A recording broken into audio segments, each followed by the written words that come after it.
The first like 15-20 minutes of this movie is Justin Timberlake going, yeah, okay.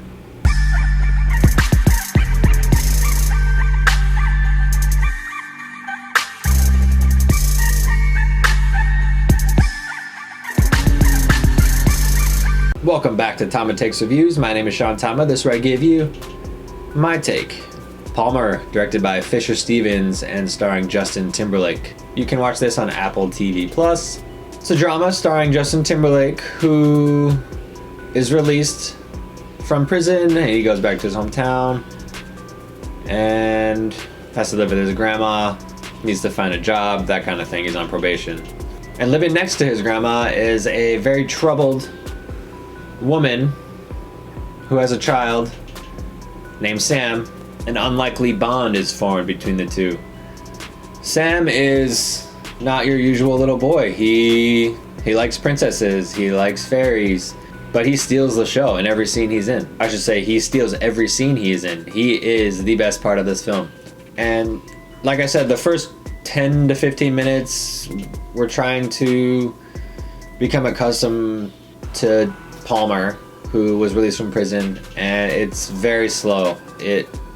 It takes a minute to really get into the meat of this story. So the first act is probably the worst part of this whole movie because it is a bunch of Timberlake going, okay, grunting. No real expressions made, but when we get to the second act, when Sam's mother and the guy she's with, they kind of just bounce. And Palmer's grandmother has passed away. He's kind of left to take care of this kid, and at first, like any story, gets off to a little rocky start. But as the story continues, as the movie moves along, you kind of realize that these two start to care for one another. And while you see Palmer kind of lift his guard up a little bit for Sam, he's still a little bit of a one-dimensional type of character.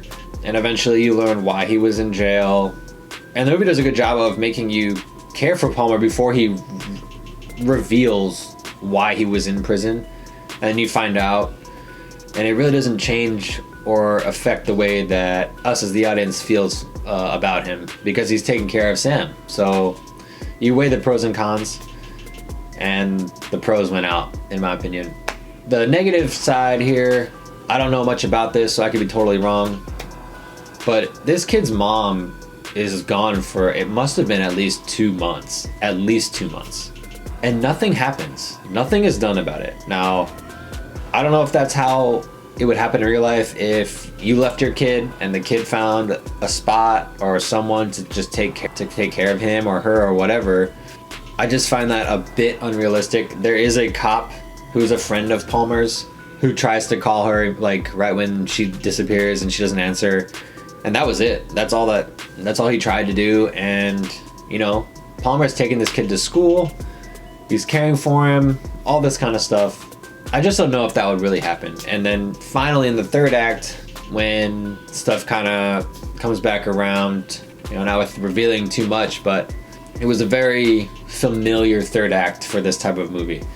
So really bad first act, great second act, mediocre third act. That's the best way I can put this film. So bottom line, should you watch this movie? If you're bored, but yeah, you know that. That's gonna do it for the take today. I'll catch you next time.